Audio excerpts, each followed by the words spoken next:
nag-resign. TV host aktor pahinga muna sa TV show. Sa kasalukuyan, hindi muna makikita si Sam Versosa sa programa ni Willie Revillame na Will to Win. Ayon sa kanyang pahayag, nakakaranas siya ng mga suliranin sa kanyang kalusugan at nagiging dahilan ito ng pagkaubos ng kanyang boses. Dahil sa dami ng kanyang mga responsibilidad bilang isang public servant at bilang host ng kanyang sariling TV show na ang Dear SV, kasama na ang pag-aasikaso ng kanyang mga negosyo. Tila nahihirapan na si Sam. Nagkasakit siya at kinailangan pang ma-hospital. Sa kabila ng mga ito, nagdesisyon si Sam na magpaalam kay Willie upang makapag-focus siya sa pamimigay ng mga ayuda sa labas ng studio. Pinayagan naman siya ni Willie sa kanyang desisyon. Sa kabila ng mga pinagdaraanan ni Sam, ipinaabot niya ang kanyang suporta kay Willie, na inakusahan ng iba na masyadong mahigpit sa kanyang mga kasamahan at sa staff ng programa. Ayon kay Sam,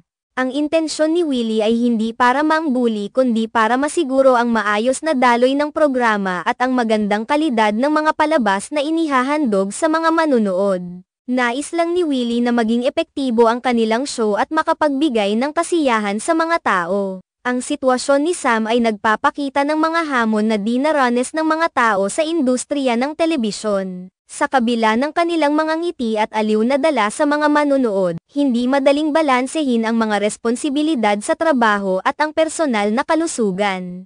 Ang pressure sa industriya, lalo na sa mga show na may mataas na ratings, ay tunay na mabigat at madalas itong nagiging sanhi ng stress sa mga host at staff. Ipinakita rin ni Sam na mahalaga ang pagkakaroon ng suporta mula sa mga katrabaho. Sa kabila ng mga chismis at negatibong komento tungkol kay Willie, patuloy na pinagtanggol ni Sam ang kanyang boss, na nagpapakita ng kanilang magandang samahan. Ayon sa kanya, mahalaga ang pagkakaunawaan at pagtutulungan sa likod ng mga kamera, kung saan hindi lamang sila nagtatrabaho kundi nagiging pamilya rin. Dahil dito, nagkaroon ng mas malalim na pag-unawa ang mga tao sa mga pinagdaraanan ng mga personalidad sa telebisyon. Ang mga ito ay hindi lamang mga entertainment figures kundi mga tao ring may sariling pinagdaraanan. Mahalaga ang kanilang mga sakripisyo para sa kasiyahan ng publiko, ngunit kinakailangan ding pahalagahan ang kanilang kalusugan at kapakanan.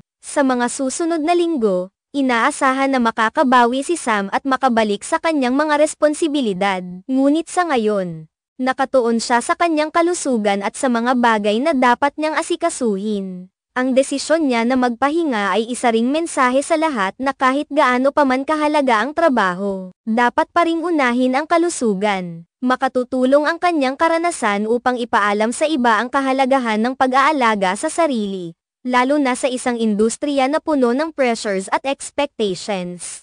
Ang pagkakaroon ng oras para sa sarili ay hindi isang kahinaan, kundi isang katatagan at isang responsibilidad na dapat nating isaalang-alang. Ang mga tagahanga ni Sam at Willie ay umaasa na muling makikita si Sam sa Will to Win at sa kanyang sariling programa. Ngunit sa ngayon, ang pangunahing layunin niya ay ang makabawi at makabalik sa kanyang pinakamainam na kalusugan. Sa huli, ang tunay na tagumpay ay hindi lamang nasusukat sa mga ratings at views, kundi sa pagkakaroon ng masayang buhay at magandang kalusugan.